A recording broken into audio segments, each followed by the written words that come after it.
आपने अच्छी बात है कि आप सब सीख भी गए हो उसको, है ना, और उसकी उपयोगिता भी समझ गए हो कि हाँ थर्मामीटर हमें क्यों जरूरत पड़ती है, और उसमें जो आप मटेरियल्स ले रहे थे उनकी उपयोगिता भी आप समझ गए हो कि वो किस बात पर आधार मानकर या उसको थर्मामीटर बनाया गया, है ना।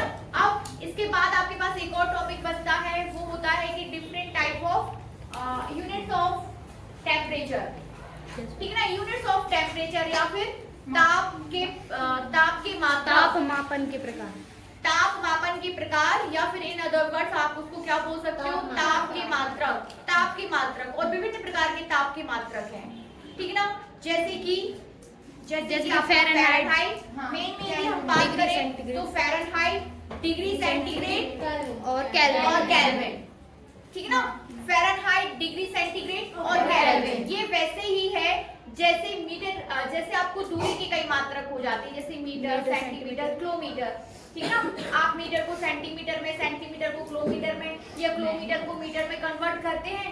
सेम वैसे ही हम जब ताप के मात्रक हमारे पास होते हैं केल्विन, फ़ारेनहाइट और सेल्सियस, तो उनको भी हम एक दूसरे में कन्वर्ट करते हैं और उसके लिए एक फॉर्मूला होता है, लेकिन हम उसको बाद में डिस्कस करेंगे, ठीक है ना। अभी के लिए इतनी थ्योरी आप अपने पास रखिए कि हमारे पास ताप के मात्रक के भी कई प्रकार हैं, जिनमें से 3 मुख्य हैं, केल्विन, फ़ारेनहाइट और डिग्री सेंटीग्रेड, और उनको एक दूसरे में हम कन्वर्ट करते हैं, ठीक है। नेक्स्ट टॉपिक को हम स्टार्ट करेंगे, वो है गैस के नियम तथा आदर्श गैस समीकरण। गैस के नियम, ठीक है ना, क्या गैस के नियम, इज दैट क्लियर ना। पहले टॉपिक को समझिए, उसके बाद हम उसको स्टार्ट करेंगे, समझ रहे? यस। तो गैस के नियम, अब आपके पास एक कंटेनर में गैस भरी हुई है, देखिए गैस की क्या, गैस में ये गुण होता है कि आप उसको वो दबाने से दबती है, ध्रुव दबाने से नहीं दबता, या ठोस दबाने से नहीं दबता। दबता है क्या? दबता है क्या? आप ठोस को दबाओ तो वो टूट जाएगा, पर दबेगा नहीं, ठीक है ना। आप उस पर फोर्स अप्लाई करोगे तो वो क्या हो जाएगा, टूट जाएगा, पर दबेगा नहीं। आप ध्रुव को दबा सकते हो क्या? यदि कंटेनर में 1 लीटर की मात्रा है तो वो 1 लीटर ही जाएगा। यदि आपके पास कोई कंटेनर है और उसमें आप दूध डाल रहे हो तो उसकी जो लिमिट्स होगी कंटेनर की, वो उतना ही उसमें पानी जाएगा या दूध जाएगा। 1 लीटर का पात्र 1 लीटर पानी ही ग्रहण करेगा। उसको दबा दबा के हम उसमें और नहीं डाल सकते, हम नहीं भर सकते, उसको बहने लगेगा, ठीक ना, बाहर आ जाएगा, होता है ना ऐसा। लेकिन गैस में क्या होता है कि जब आप गैस को दबाया जा सकता है, समझ रहे हैं ना। गैस को क्या करते हैं, दबाया जा सकता है। जो सिलेंडर्स हम यूज करते हैं, इज दैट क्लियर? यस। घरों में जो सिलेंडर हम यूज करते हैं उसमें क्या है, गैस को दबा के भरा जाता है। धीरे धीरे जब आप प्रेशर को कम करते हो तो गैस जो है बाहर निकलती है और पाइप के थ्रू हमारे चूल्हे तक पहुंचती है, समझ रहे हैं ना। जैसे आपने उसको खोला, जैसे हम गैस को ऑन करते हैं ना, तो सिलेंडर से गैस धीरे धीरे बाहर निकलना स्टार्ट हो जाती है, तो वहां पर प्रेशर को क्या है, कम किया जा रहा है नॉब के द्वारा, ठीक है ना। तो इज दैट क्लियर क्या कि गैस को दबाया जा सकता है। अब जब आप गैस पर दाब अप्लाई करा रहे हो तो अब आप देखते हो कि गैस में कई प्रकार के परिवर्तन होने लगते हैं, कई प्रकार के परिवर्तन इन द सेंस कि उसके टेम्परेचर और वॉल्यूम में परिवर्तन होने लगते हैं, समझ रहे हैं। आप गैस को दबाओगे, आपने प्रेशर अप्लाई कराया तो उसके वॉल्यूम में परिवर्तन होगा, आयतन चेंज होगा, ठीक है ना, आयतन चेंज होगा, टेम्परेचर चेंज होगा। तो ये 3 चीज, दाब, ताप और आयतन, ठीक है ना। 3 चीज आपके पास क्या क्या आ गई, दाब, ताप, आयतन, प्रेशर, वॉल्यूम एंड टेम्परेचर। ये सब एक दूसरे के साथ कोरिलेट हो जाते हैं, समझ रहे ना। ये सभी 3 टर्म्स, कौन कौन से 3 टर्म्स हैं आपके पास, ये सभी 3 टर्म्स जो है एक दूसरे के साथ कोरिलेट हो जाते हैं, मतलब इनको मिलाकर हम कोई समीकरण बना सकते हैं। बना सकते हैं ना। इनको मिलाकर, इन तीन टर्म्स को मिलाकर आप क्या कर सकते हो, कोई समीकरण बना सकते हो। समीकरण इन द सेंस कि आपने दाब अप्लाई कराया, हम देखेंगे वॉल्यूम में क्या परिवर्तन आया, ठीक है ना। दाब के चेंजेस, दाब पर परिवर्तन करने से उसके ताप और आयतन में क्या परिवर्तन हो जाता है, आयतन में चेंज करने से उसके दाब और ताप में क्या परिवर्तन हो जाता है। तो ये तीनों चीजें एक दूसरे के साथ कोरिलेट हो जाएंगी। जब कोई तीन एक दूसरे के साथ कोरिलेट हो जाता है तो इसमें हम समीकरण बना सकते हैं।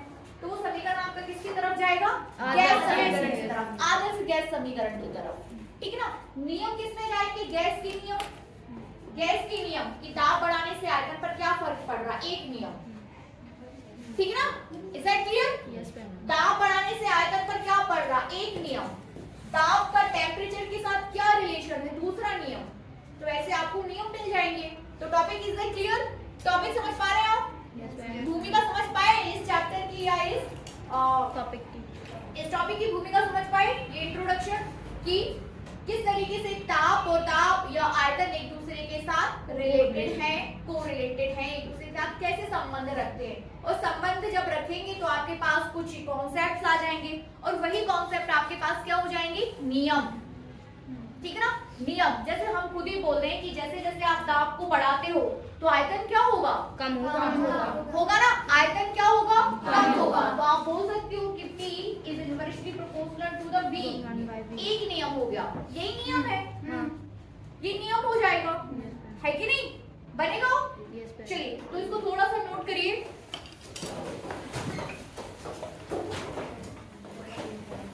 किसी गैस को गर्म करने पर, गर्म करना, हेडिंग लीजिए, हेडिंग तो दे चुके ना, तो आप नोट करिए। किसी गैस को गर्म करने पर,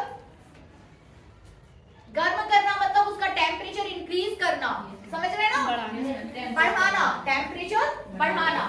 तो लिखिए किसी गैस को गर्म करने पर उसके आयतन तथा दाब, उसके आयतन तथा दाब दोनों में परिवर्तन होता है।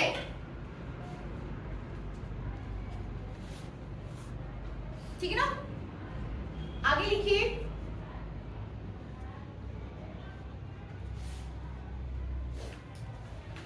अतः किसी गैस की अवस्था, अतः किसी गैस की अवस्था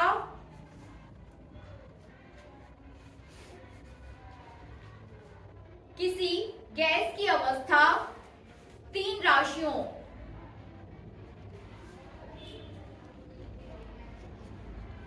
तीन राशियों दाब, ताप व आयतन, ठीक है ना, यहां हम डिस्कस भी कर चुके हैं। अतः गैस की अवस्था तीन राशियों दाब, ताप व आयतन के द्वारा व्यक्त की जाती है। ठीक है, दाब, ताप, आयतन द्वारा व्यक्त की जाती है। इन राशियों में से, इन राशियों में से एक राशि को नियत रखकर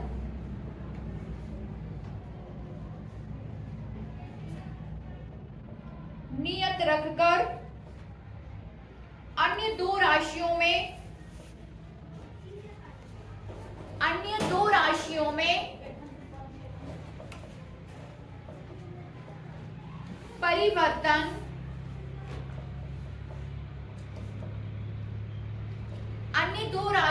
परिवर्तन किसी निश्चित नियम द्वारा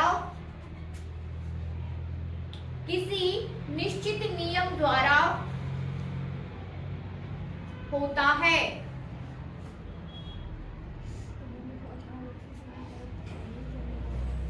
किसी निश्चित नियम द्वारा होता है। आगे लिखिए, प्रायोगिक अध्ययनों के आधार पर, प्रायोगिक अध्ययनों के आधार पर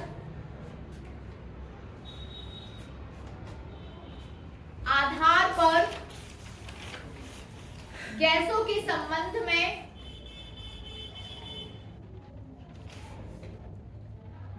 के संबंध में निम्नलिखित तीन नियम निम्नलिखित 3 नियम दिए गए हैं। ठीक है ना, 3 नियम है हमारे पास।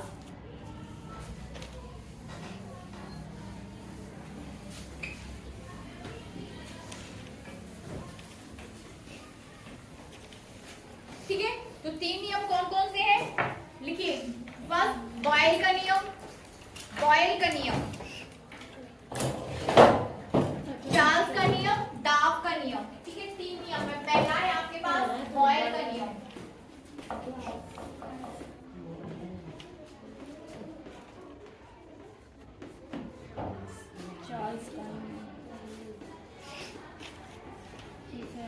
चार्ल्स का नियम, एक और कौन सा है? ठीक है, और तीसरा है आपके पास डार्फ का नियम।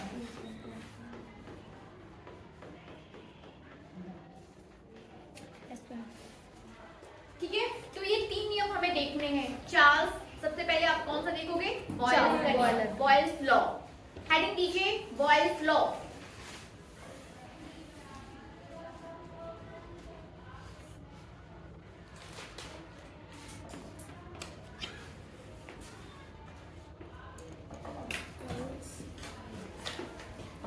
बॉयल्स लॉ, बॉयल का नियम। Boyle is the name of the scientist. किसका नाम है? किसी वैज्ञानिक का नाम है बॉयल। वैसे बॉयल किसी वैज्ञानिक का नाम है, वैसे ही चार्ल्स भी वैज्ञानिक का नाम है। ठीक है ना, एक वो राशि है नाम तो अपनी राशि, भौतिक राशि पर उसका नियम दिया गया है। ठीक है, हेडिंग दीजिए बॉयल्स लॉ। दीदी नोट करिए। वैसे केमिस्ट्री में पढ़ चुके हैं आप लोग? कट गया है। चलिए लिखिए, बॉयल के अनुसार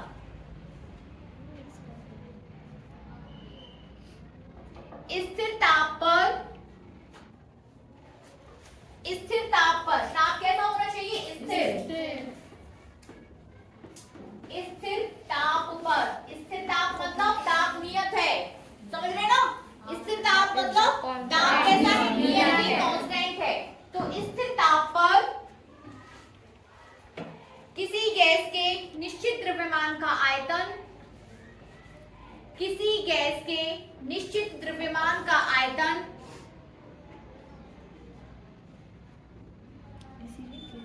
किसी गैस के निश्चित द्रव्यमान का आयतन उसके दाब के अनुक्रमानुपाती होता है, सॉरी व्युत्क्रमानुपाती होता है। ठीक है ना, उसके दाब के व्युत्क्रमानुपाती होता है। ठीक है ना, समझ गए? किसी निश्चित ताप पर, मतलब आपके पास कंटेनर में जो गैस भरी हुई है, हमने उसका ताप को नियत कर लिया है। अब ताप आपका वेरी नहीं कर रहा है, ठीक है ना, ताप वेरी नहीं कर रहा है। तो ऐसी कंडीशन में उसका आयतन उस पर लगाए गए दाब के व्युत्क्रमानुपाती होता है। बनेगा? आगे लिखिए, यदि स्थिर ताप पर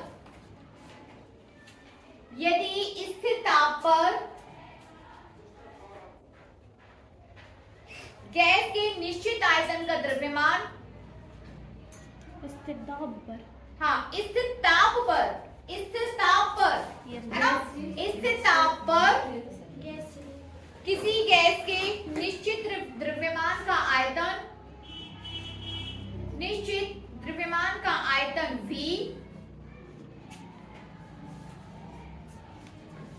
आयतन V तथा दाब P है तो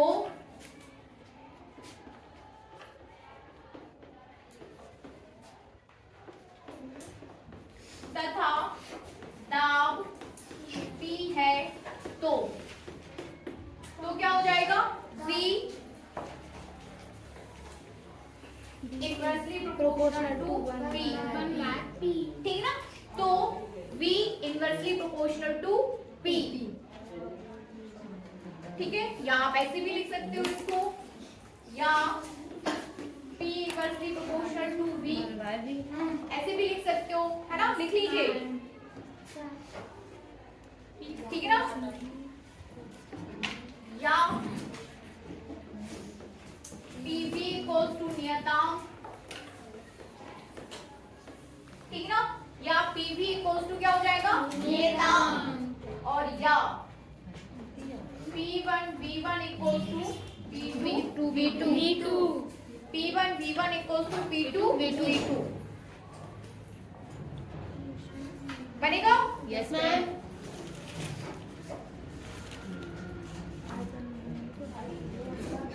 ठीक है ना, बनेगा ना? Yes ma'am. साफ कर दूं? Yes ma'am. ग्राफ प्लॉट करना है हमें, ये साफ कर दूं?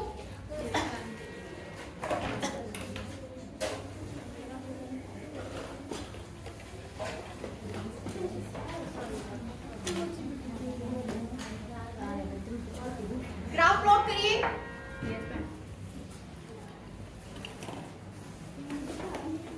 आप सबसे पहला ग्राफ आप प्लॉट कर रहे हो P और P के बीच, ठीक ना। PV और P के बीच, तो आपको इस तरीके से स्ट्रेट लाइन मिलेगी, PV और P के बीच स्ट्रेट लाइन। इसका मतलब है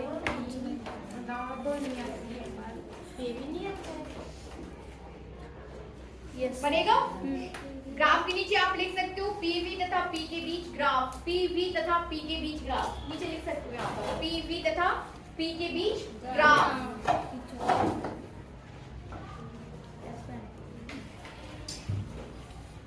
ठीक है, आगे लिखिए बॉयल के नियम के अन्य रूप।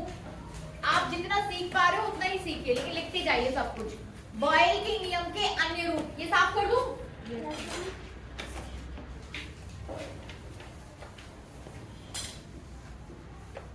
बॉयल के नियम के अन्य रूप,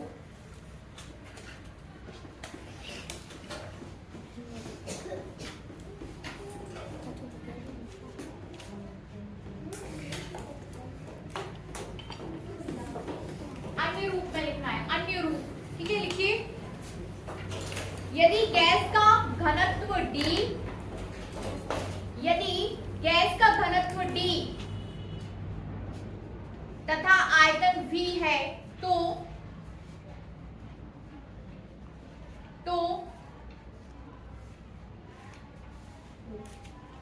द्रव्यमान बराबर,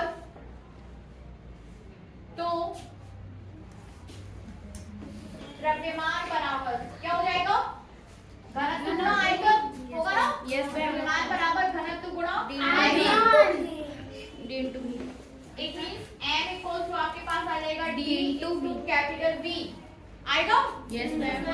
आगे लिखिए देन V इक्वल्स टू क्या हो जाएगा, यहाँ मैम, V V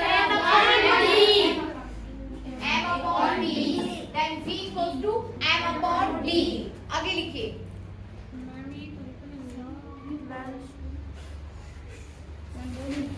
ठीक है ना। उपरोक्त सूत्र से यदि आपसे बोला जाए कि देखिए किसी गैस का द्रव्यमान तो आपका निश्चित है, इट मींस कि m क्या हो जाएगी, कांस्टेंट राशि, तब आप बोल सकते हो कि V is directly proportional to T, मतलब आपका जो आयतन है वो घनत्व के विद्युमानुपाती है। करिए इसको भी, V direct inversely proportional to T। M is constant।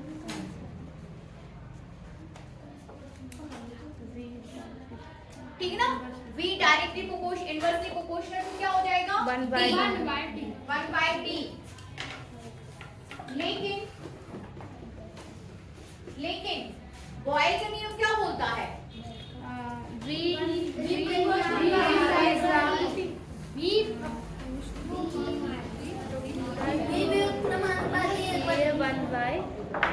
आपके पास यहाँ देखिए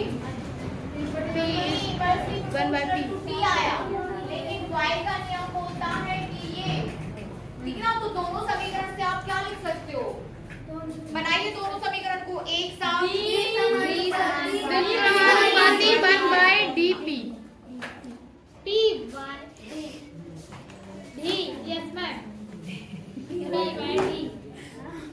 कितने हैं बच्चे,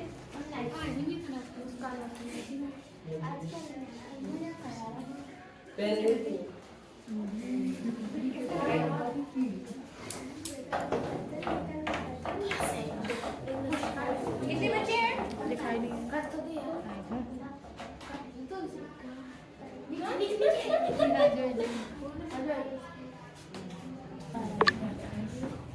बनेगा ना? है कि नहीं? V directly, V inversely proportional to T और V inversely proportional to P. जब दोनों को साथ में लेके आएंगे तो ये वाला रिलेशन बनेगा और इस रिलेशन के थ्रू आपको क्या मिल जाएगा? P by D equals to नियतांक। अब इस वाले रिलेशन से आप क्या बोल सकते हो? कोई बोल के दिखाइए। P by D equals to नियतांक। अरे शब्दों में बोलना है। एकांक घनत्व का दाब नियत होता है।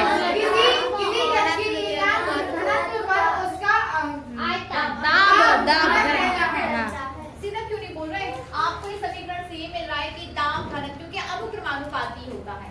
हो रहा है ना? दाब घनत्व के अनुक्रमानुपाती है। यदि आप इसको इस साइड लेके जाओगे तो इधर जाएगा, ऐसे आ जाएगा ये। ऐसे हो जाएगा। P directly proportional to D। P D के साथ समानुपाती है, समानुपाती। अब इसको वर्ड्स में कैसे बोलोगे? घनत्व पर गैस का दाब उसके घनत्व के समानुपाती होता है। ये हो जाएगा। लिख लीजिए इसको। ऐसा बात लिखिए।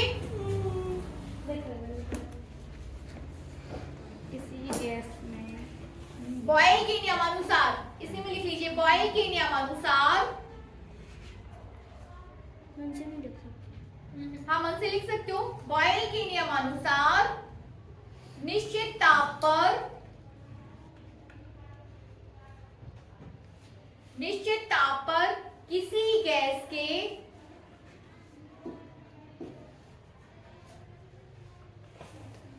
किसी गैस के निश्चित द्रव्यमान का दाब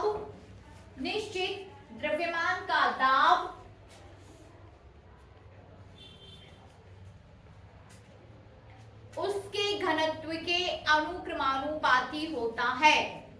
ठीक है? उसके घनत्व के अनुक्रमानुपाती होता है। ठीक है? चलिए, इसी में अभी आपने बॉयल का नियम के अन्य रूप देख रहे थे। फर्स्ट ने देखा, रोमन में डाल दो। अब सेकंड देखो। सेकंड नियम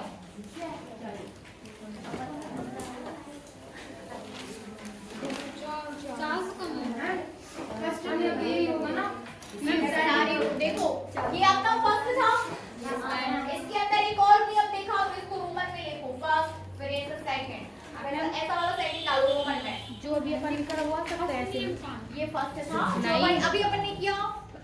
हम ये कह रहे हैं जो अभी अपन ने ऐसे करके दिखाया, ऐसा आ सकता है कि इसको सिद्ध की? नहीं, ऐसा नहीं आ सकता। आगत गैस समीकरण आएगा आपको एग्जाम में। ठीक है ना? लेकिन ये कॉन्सेप्ट जो आज आपने सीखा कि P is inversely proportional to V, P is directly proportional to D, ये ऑब्जेक्टिव में जब आप इससे रिलेटेड ऑब्जेक्टिव सॉल्व करते हो कॉम्पिटिटिव एग्जाम्स के, तो ये छोटी छोटी चीजें हमें याद रहती हैं, है ना? चलिए आगे लिखिए। दूसरा नियम, इसी में ही दूसरा नियम, यदि गैस के निश्चित द्रव्यमान का आयतन कैपिटल V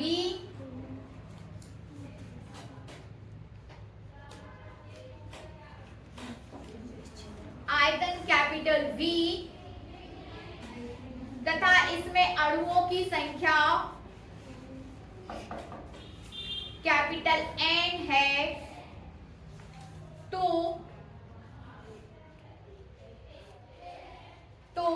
गैस के एकांक आयतन में उपस्थित अणुओं की संख्या,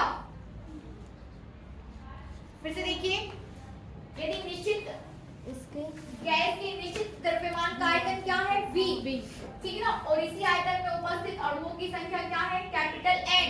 तो एकांक आयतन में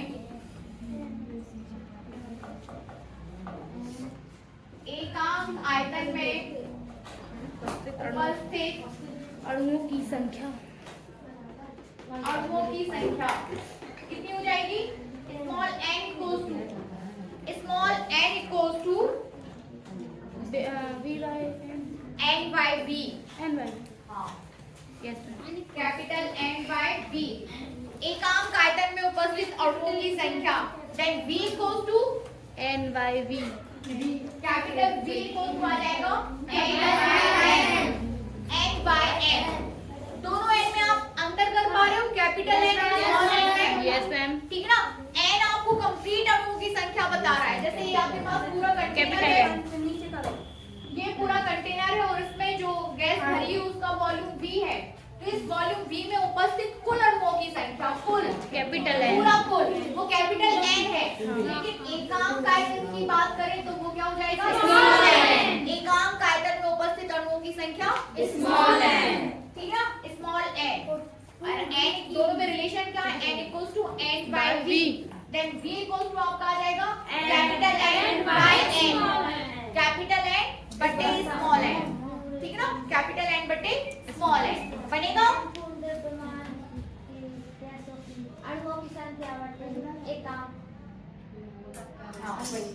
ठीक है, अब इसको देखिए, अब v आपके पास आ गया है क्या, v इक्वल्स टू आ गया है n capital N by small n। अब उससे रिलेट कर दीजिए आप, आपके पास ये साफ करूं। हाँ मैम। अच्छा v बॉयलर के नियम से करना मैम। नियम से कर देंगे अब, है ना पहले। हाँ, आप इसको रिलेट कर दो बॉयल्स के नियम से। कि वहां पर आपके पास आपने प्रूफ किया था ना, v इक्वल्स टू नियतांक था ना। हाँ मैम। v इक्वल्स टू नियतांक बॉयल्स का नियम। तो v कितना आया आपने, v कितना लेके आए, n by n equals to क्या हो जाएगा, नियतांक। ठीक है ना, बन रहा है n by n।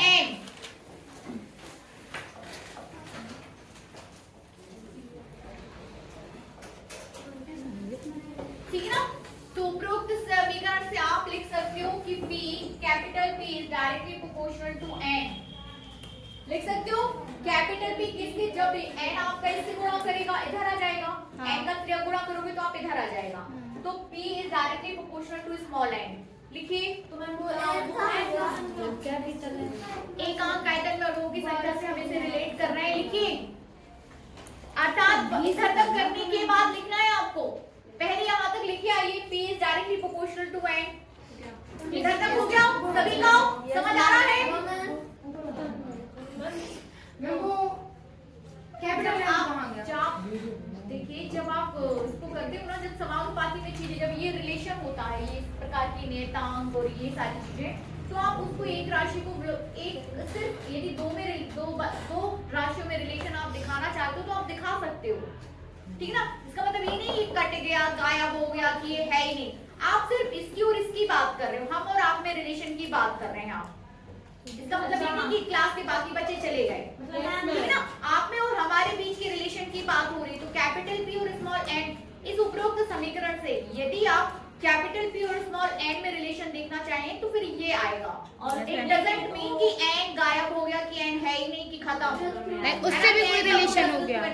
हम सिर्फ P और स्मॉल n में क्या रिलेशन है हम उसकी बात कर रहे हैं। ठीक है ना, तो P और स्मॉल n में ये रिलेशन आ जाएगा कि P is directly proportional to n। Yes sir. जब आप इसको इधर इस साइड लेके जाएंगे तो वो डायरेक्ट में जाएगा। ठीक है, लिखिए, बॉयल के नियमानुसार, बॉयल के नियमानुसार लिखिए, निश्चित ताप पर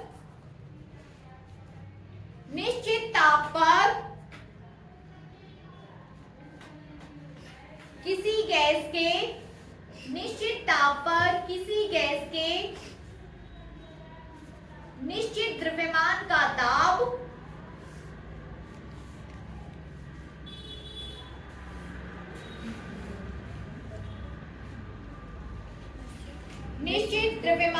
दाब एकांक आयतन में उपस्थित अणुओं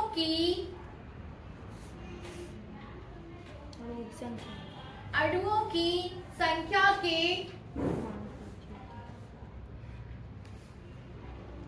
अनुक्रमानुपाती होता है। अणुओं की संख्या के अनुक्रमानुपाती होता है। बनेगा, अणुओं की संख्या के अनुक्रमानुपाती होता है, बनना चाहिए। ठीक है, बनेगा। चलिए नेक्स्ट, होमवर्क लिखिए, बॉयल के नियम की सीमाएं। ये होमवर्क है आपके लिए। जगह छोड़ दीजिए। बॉयल के नियम की सीमाएं, एक पूरा पेज छोड़ दो और दूसरे पेज से लिखो चार्ल्स का नियम।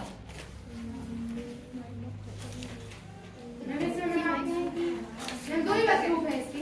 हाँ दो दो। नेक्स्ट हेडिंग दीजिए चार्ल्स का नियम, जिसे हम दूसरा नंबर देंगे अब। चार्ल्स का नियम।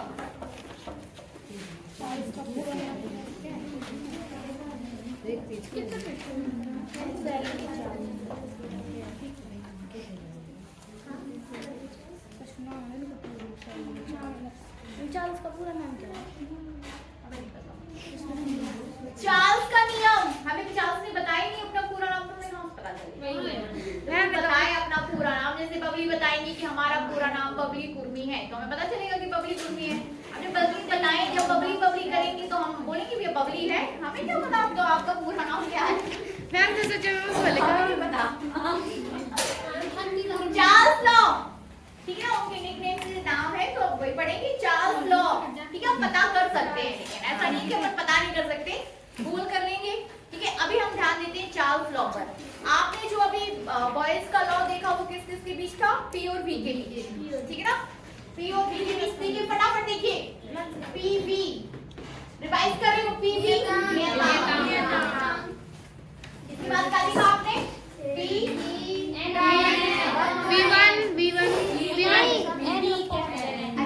अच्छा दूसरा नियम और पीवी को सुनिए था, फिर दूसरे में क्या देखा? पी नहीं पी समानुपात मैम ठीक है ना। ये देखिए आपने घनत्व के साथ रिलेट किया, आपने एकांक आयतन उपस्थित अंकों के साथ उसको रिलेट किया। हाँ मैम याद करो इसको। अभी हो गए। अब चलते हैं चार्ल्स लॉ पर। ठीक है, नोट करिए चार्ल्स लॉ। अभी आप ताप को नियत रख के काम कर रहे थे, ताप नियत था। आपके पास जो कंटेनर में गैस है उसमें ताप नियत था। अब आप क्या नियत करके चलोगे? दाब। दाब नियत है, लिखिए दाब नियत रखकर, दाब नियत रखकर किसी गैस के आयतन, किसी गैस के आयतन और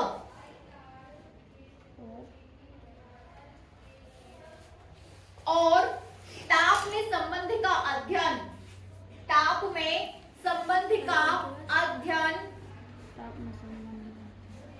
सर्वप्रथम वैज्ञानिक चार्ल्स के द्वारा किया गया। वैज्ञानिक चार्ल्स के द्वारा किया गया। ठीक है ना, किसके द्वारा? वैज्ञानिक चार्ल्स के द्वारा किया गया। उन्होंने एक नियम प्रतिपादित किया। ठीक है, इनको थोड़ा ज्यादा लिख लेते हैं। उन्होंने एक नियम प्रतिपादित किया जिसे चार्ल्स का नियम कहा जाता है। लिख लो। उन्होंने एक नियम प्रतिपादित किया जिसे चार्ल्स का नियम कहा जाता है। आगे अब आते हैं हम डायरेक्ट, भैया चार्ल्स बोल क्या रहे हैं उस पर आते हैं। देखिए ताप किसको नियत रखा गया है? दाब को नियत रखकर आयतन, मतलब देखिए इसको यदि आप ऐसे समझें तो आपके पास जो टी, पी और वी, यस मैम, तो आप इसको ऐसे लिखिए, पी आपका दाब नियत है और रिलेशन किस किस में बता रहे हैं? बी और टी में, वी और टी में, आपके हिसाब से क्या होना चाहिए? आयतन बढ़ जाता है, मतलब ताप इज मतलब वो व्युत्क्रमानुपाती है, बन पाए नहीं समानुपाती होगा, क्योंकि एक को बढ़ाएंगे दूसरा बढ़ जाएगा, तो टी क्या होना चाहिए किरण? समानुपाती दाब बढ़ेगा तो दाब को नियत है, दाब बढ़ेगा तो आयतन बढ़ेगा। है ना? क्या लाभ नियत है भाई,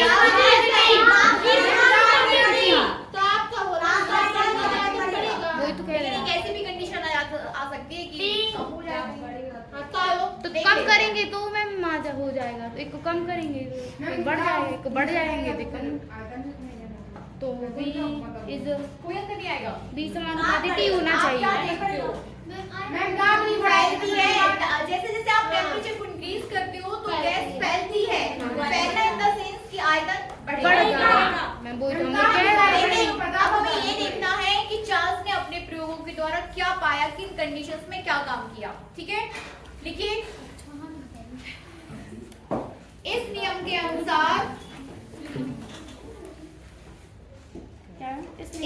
के अनुसार नियत दाब पर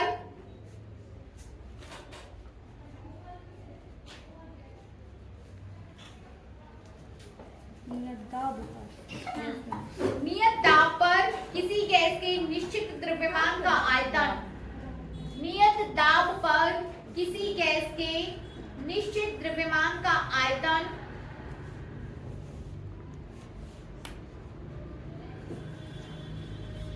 निश्चित द्रव्यमान का आयतन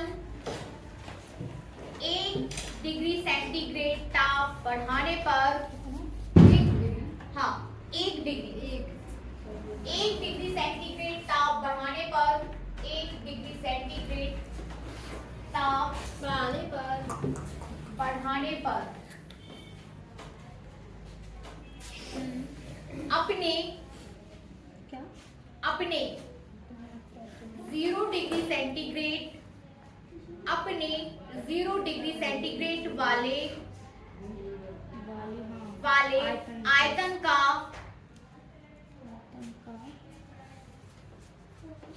अपने 0 डिग्री सेंटीग्रेड ताप वाले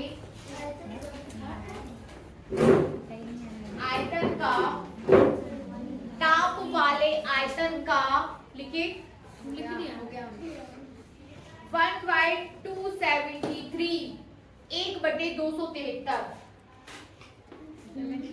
डिग्री सेंटीग्रेड 1/273वां भाग बढ़ जाता है। ठीक है ना, भाग बढ़ जाता है। Yes ma'am.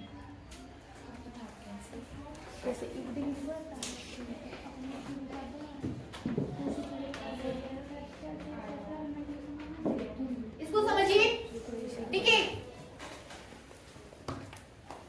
दाब नियत है।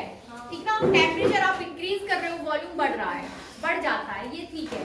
लेकिन कितना बढ़ता है उस पर हमने प्रयोग करके सिद्ध किया है कि देखिए आपके पास एक कंटेनर में गैस है, आप टेम्परेचर को इंक्रीज कर रहे हो। आपने टेम्परेचर को कितना 10 से 11 कर दिया। हाँ, मतलब 10 से 11, 11 से 12, 12 से 13। जैसे आप ओवरऑल देखें तो आप समझिए आप कोई प्रयोग करने जा रहे हो, आपने उसको 10 से 20 कर दिया। कितना कर दिया? 10 से 20। लेकिन जब आपने 1 डिग्री सेंटीग्रेड बढ़ाया, मतलब जब आपका टेम्परेचर 10 से 11 हुआ, ठीक ना, मतलब 1 डिग्री बढ़ा। हाँ मैम। 10 से 11 डिग्री सेंटीग्रेड टेम्परेचर करना मतलब कि 1 डिग्री सेंटीग्रेड बढ़ना। हाँ। और वो उसमें उतना ताप बढ़ाने पर वॉल्यूम कितना बढ़ेगा? उतना बढ़ेगा जब उसका 0 डिग्री सेंटीग्रेड पर था। ठीक ना, 0 डिग्री सेंटीग्रेड पर था, अपने 0 डिग्री सेंटीग्रेड वाले आयतन का 1/273वां भाग बढ़ जाएगा। ठीक ना, फिर से देखिए, ये साफ कर दो। हाँ।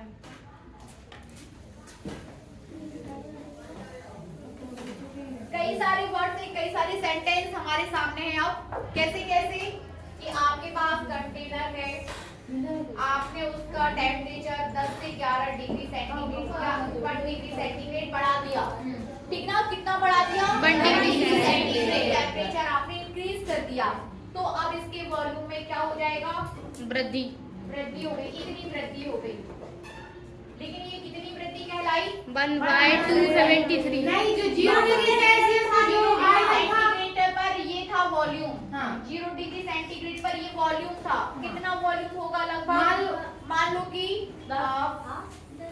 50 मीटर क्यूब।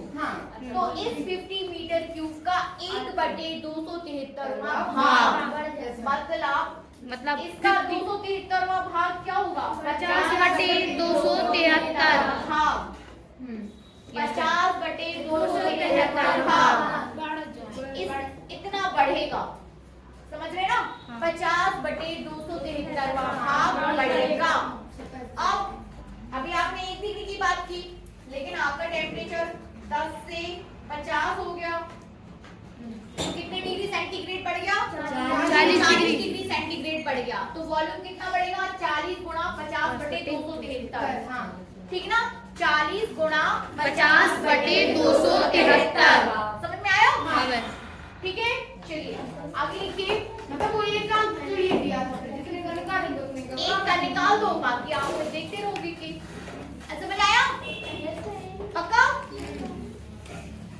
Yes ma'am.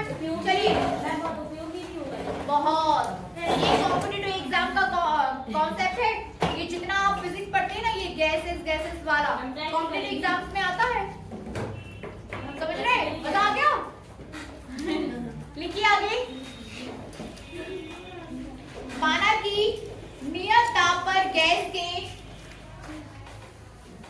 माना कि नियत ताप पर गैस के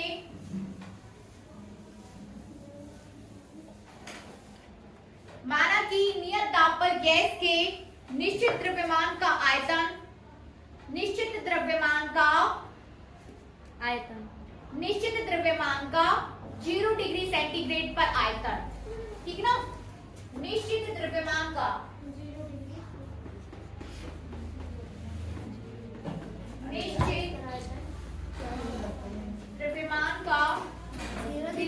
सेंटीग्रेड पर आयतन, निश्चित द्रव्यमान का 0 डिग्री सेंटीग्रेड पर आयतन कितना हो जाएगा? V0।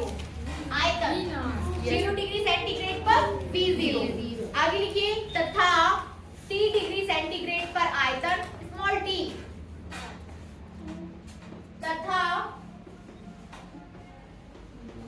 T डिग्री सेंटीग्रेड पर आयतन आयतन VT। Very good. T degree centigrade पर आयतन कितना हो जाएगा? VT है तो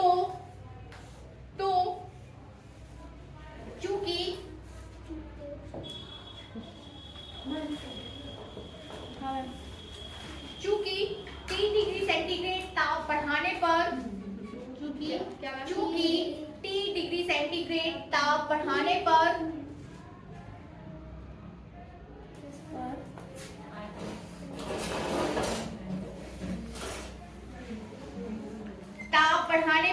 आयतन में वृद्धि, ताप बढ़ाने पर आयतन में वृद्धि, ठीक ना? ताप बढ़ाने पर आयतन में वृद्धि। लिखिए, क्या लिखा था आपने? 50/273। 50/273। वो 50 क्या था उसका? इनिशियल आयतन 0 डिग्री सेंटीग्रेड। 0 डिग्री सेंटीग्रेड को आप नोट करोगे तो आयतन में वृद्धि लिखिए कितनी हो जाएगी? V0 डिग्री सेंटीग्रेड पर आयतन बटे 273 है ना? ऐसे कुछ आएगा। V0T divided by 273। लिखिए तो आयतन में वृद्धि, हाँ जो बाद में जो आएगा उससे वो प्रारंभ वाला हाँ वो भी करेंगे अपन, ठीक है ना? अभी हम टोटल की बात नहीं कर रहे, आप कितनी वृद्धि हुई उसकी बात अभी एंड वाला आयतन निकाल रहे हैं। हाँ, ठीक ना? मतलब टेम्परेचर चेंज करने पर आयतन में कितनी वृद्धि हो रही है वो लिखिए। आयतन में वृद्धि V0T डिवाइडेड बाय 273 होती है। आयतन में वृद्धि अभी V0T क्या आ रहा है? ये है ना 0 डिग्री सेंटीग्रेड पर आयतन। हाँ तो V0 तो आयतन में वृद्धि क्या हो जाएगी? V0T divided by 273। V0T divided by 273। वृद्धि कैसे होती है? तो मैम वो आयतन बताता है, तो वहाँ आयतन होगा माइनस करके निकालें। आयतन में वृद्धि है, इतनी आयतन में वृद्धि हो जाती है। अब आगे लिखिए, अतः T डिग्री सेंटीग्रेड पर गैस का आयतन, अतः T डिग्री सेंटीग्रेड पर गैस का आयतन गैस का आयतन कितना हो जाएगा, ये साफ कर दो।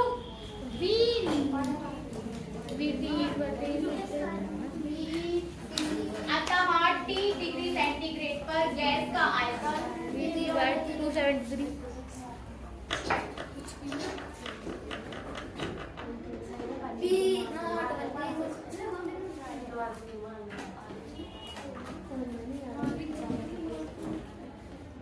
अभी मैं इसके बाद आपको क्लियर कर दूंगी ना। देखिए गैस का आयतन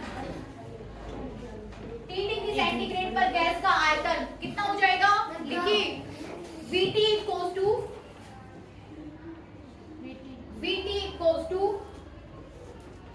V not plus V not T divided by 273, ठीक है ना। V not T divided by 273, VT equals to V naught 1 plus T upon 273, final answer, ठीक है। यदि आपको किसी टेम्परेचर पर वॉल्यूम को कैलकुलेट करना है तो आप इस फॉर्मूले के थ्रू करोगे, समझ रहे हैं। किसी टेम्परेचर पर, किसी भी टेम्परेचर पर, किसी भी 40, 50, 60, 70 किसी भी टेम्परेचर पर यदि आपको वॉल्यूम को कैलकुलेट करना है तो आप इस फॉर्मूले के थ्रू करोगे। बशर्ते आपके पास 0 डिग्री सेंटीग्रेड पर उस गैस का आयतन कितना था वो आपको वैल्यू होनी चाहिए आपके पास, ठीक है ना। क्या हुआ, टेम्परेचर पर वो आयतन, किसी टेम्परेचर पर गैस का आयतन कितना है आप इसे कैलकुलेट कर सकते हो। बातचीत मत करिए जब तक कि मैं क्लास को डिसमिस नहीं कर देती। एज इट इज बैठे रहिए, ठीक है ना, एज इट इज बैठे रहिए। जब तक कि मैं ना बोलूं कि क्लास डिसमिस तब तक आप पढ़ते रहिए, समझ रहे? Yes ma'am. चलिए आगे लिखिए। आगे की तो बैठी लंबी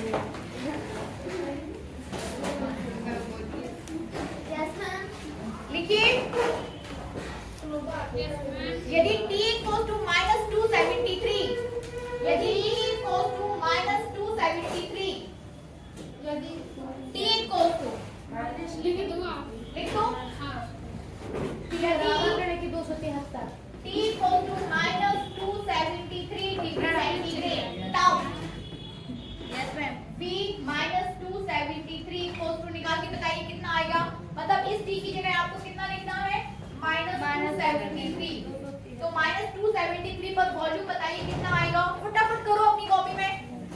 मैम उस T के अंदर में 200 हाँ लिखिए ना, लिख लिया तो कितना आया, कितना आया बोल दो भाई, कितना आया।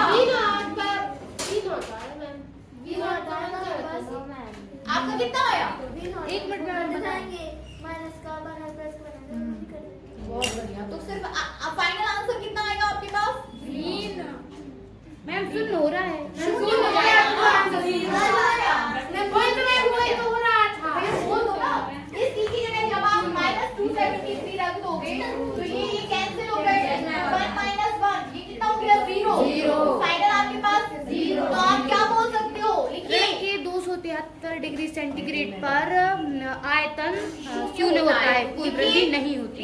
लिखिए अर्थात T equals to -273 degree centigrade पर, -273 डिग्री सेंटीग्रेड पर गैस का आयतन शून्य होता है। कैसा होता है, शून्य होता है। बनेगा हेडिंग दीजिए, परम ताप के पदों पर चार्ल्स का नियम। हाँ, परम ताप के पदों में, हाँ नहीं वो छोटी पेन, तो कोई बात परम ताप के पदों पर, परम ताप यस टेम्परेचर ताप, परम ताप के पदों पर, के पदों में चार्ल्स का नियम।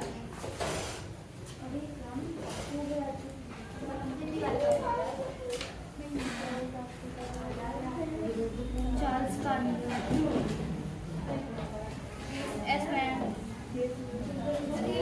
परम ताप के पदों में चार्ल्स का नियम।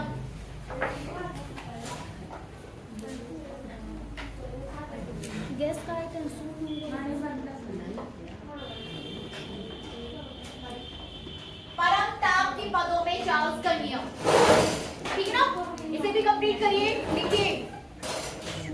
वृद्धि नहीं होगी अतः जितना हो तो है। देखिए ओवरऑल हम काफी डिस्कशन कर चुके हैं, अब आगे बढ़ते हैं, आपसे ठीक है ना। खुशबू, खुशी, लिखो। माना नियत ताप पर, माना नियत ताप पर, माना नियत ताप पर किसी गैस के, माना नियत दाब पर किसी गैस के निश्चित द्रव्यमान के, निश्चित द्रव्यमान के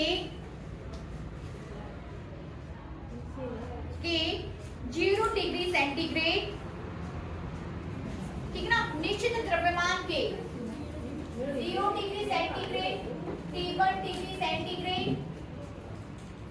T1 डिग्री सेंटीग्रेड तथा T2 degree centigrade, T2 degree centigrade, ये जो सुने हुए डिग्री के पास ही के पास होना चाहिए, ठीक है ना।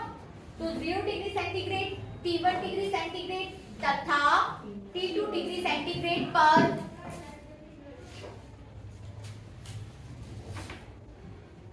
आयतन क्रमशः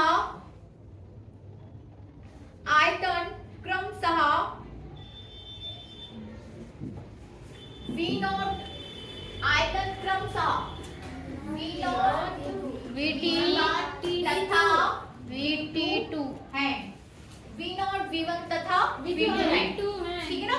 V0 V1 तथा V2 है। तो चार्ल्स के नियमानुसार, चार्ल्स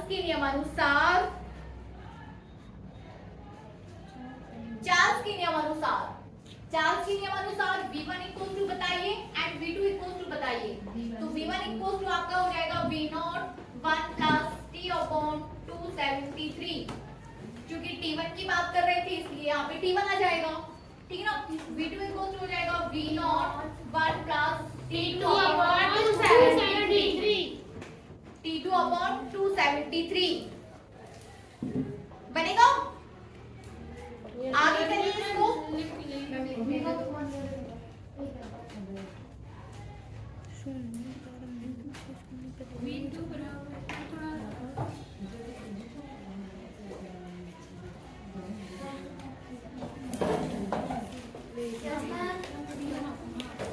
हो गया। समीकरण 1 में समीकरण 2 से भाग देने पर, समीकरण 1 में समीकरण 2 से भाग देने पर भाग दे दीजिए। V1 बटे V2 बराबर V0 बटे V0 inside the bracket 1 plus T1 upon 273 1 plus T2 upon 273। Solve करके बताइए कितना आया।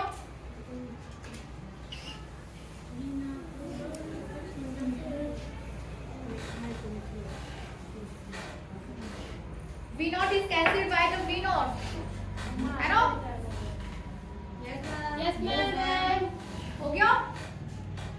V0 को V0 से कैंसिल करिए तो आपके पास आ जाएगा V1 बटे V2 इक्वल्स टू, अब देखिए 273 को आप क्या करोगे, एलसीएम लोगे, ले लिया। देखिए ले लिया, तो 273 प्लस T1 आएगा ना। Yes ma'am. 70. मैम आ जाएगा 273 प्लस T1 अपॉन 273 और यहाँ पर भी क्या आ जाएगा 273 plus T2 upon 273. अपॉन 273, तो 273 इज कैंसिल्ड बाय 273, तब आपके पास आ जाएगा V1 upon V2 equals to 273 plus T1 upon 273 plus T2, ठीक है ना। 273 प्लस T1 273 प्लस T2 त्रिक गुणा, अब ना त्रिक गुणा करो, नहीं करना ना, नहीं।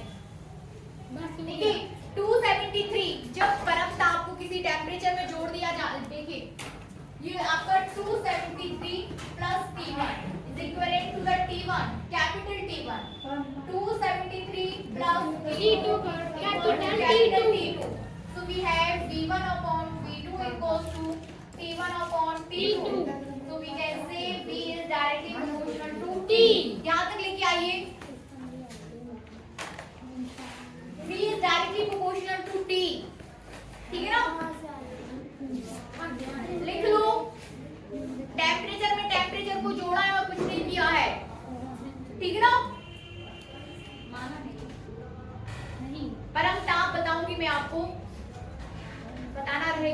परम ताप किसे कहते हैं, ठीक है ना। लिखिए, हो गया। अर्थात नियत दाब पर, लिख लीजिए, अर्थात नियत दाब पर किसी गैस के,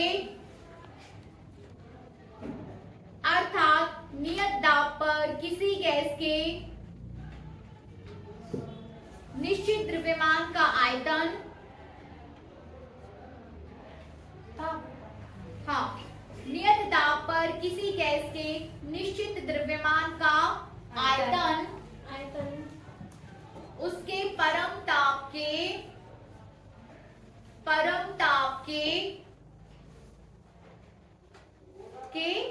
अनुक्रमानुपाती होता है, अनुक्रमानुपाती होता है। इसे चार्ल्स का नियम कहते हैं, ठीक है ना।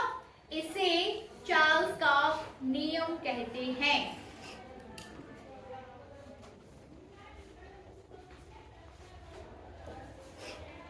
ठीक है, बनेगा, बनेगा सभी से, वेरी गुड। लिखिए होमवर्क, चार्ल्स के नियम की सीमाएं, ये होमवर्क है आपके लिए, कुछ करना दूसरी। तो आप थोड़ा सा अपन जो 3 नियम आपने देखे उस पर हम थोड़ा सा डिस्कस करने जा रहे हैं, ठीक है। नियत में सबसे पहले आपने टेम्परेचर को नियत किया और ताप और आयतन इन दोनों में रिलेशन को देखा। फिर आपने क्या किया, आपने ताप को नियत किया, तो हमने V और T में संबंध देखा, V और T के बीच। अब क्या बचता है, आयतन। अब आपको आयतन बचता है नियत करने के लिए, तो आप किस के बीच रिलेशन देखोगे, P और T के बीच, P और T के बीच। Is that clear? P और T के बीच आप रिलेशन देखोगे। यहाँ पर आपको क्या मिला, PV इक्वल टू नियतांक, या फिर P is inversely proportional to V। यहाँ पर फाइनल रिलेशन देखा जाए तो V is directly proportional to T। अब आपको दाब नियम में क्या देखना है, आप सीधा बात है कि आप आयतन को, एक निश्चित गैस के द्रव्यमान के आयतन को आप क्या कर दोगे, नियत कर दोगे। फिर 1 डिग्री सेंटीग्रेड ताप बढ़ाने पर दाब में क्या अंतर आता है वो आपको देखना है। 1 डिग्री सेंटीग्रेड ताप बढ़ाने पर आयतन में क्या अंतर आता है वो आपको देखना है, ठीक है ना। तो क्या, वही 1 डिग्री सेंटीग्रेड ताप बढ़ाने पर जो 0 डिग्री सेंटीग्रेड ताप पर जो दाब था उसका 273 भाग बढ़ जाता है। हाँ, सेम वैसे ही है, 1/273 भाग क्या हो जाता है, बढ़ जाता है, भाग बढ़ जाता है ना। तो यदि आपसे बात की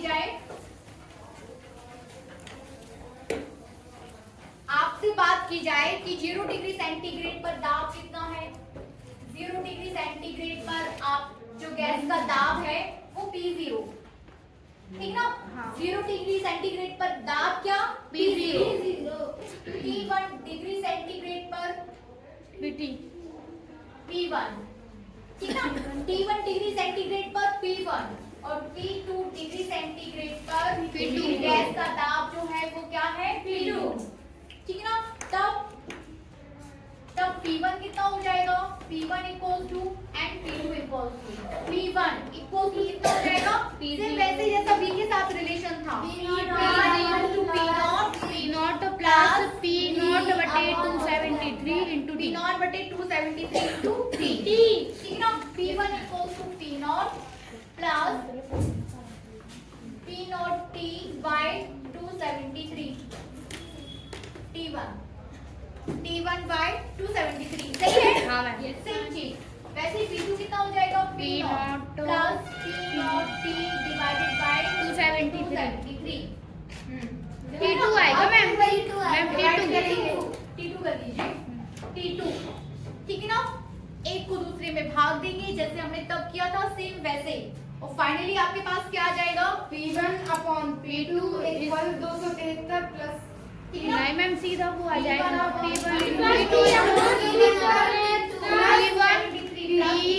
समानुपाती T आ जाएगा सीधा प्लस T2, तो ये आ जाएगा आपके पास कैपिटल T1 कैपिटल T2, ठीक है ना।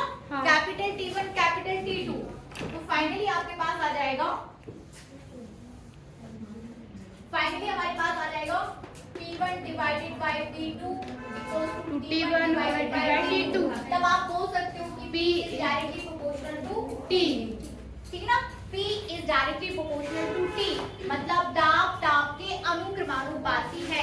एक निश्चित फाइनल जो आपके पास निष्कर्ष निकलेगा, दाब नियम क्या हो जाएगा कि किसी निश्चित गैस के आयतन का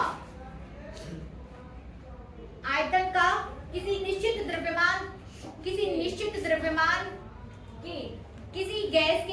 द्रव्यमान का आयतन नियत रखने पर यदि उसका दाब बढ़ाया जाता है तो ताप भी बढ़ता है, अर्थात ताप के अनुक्रमानुपाती होता है। बन जाएगा हाँ मैम। सेम चीज, ठीक है ना। बस आज के लिए हम अपन इतना रहने देते हैं। कल हम पढ़ेंगे आदर्श गैस समीकरण। मैम ऊपर हम ताप वाला और बता दीजिए। आदर्श गैस समीकरण पढ़ेंगे कल, ठीक है ना। और कल ही परम ताप को डिस्कस करेंगे, कल ही करेंगे फ्रेंड। कल परम ताप को भी डिस्कस कर लेंगे थोड़ा सा, और कल आदर्श गैस समीकरण। चलिए आप बंद करिए। क्लास डिसमिस कर दे।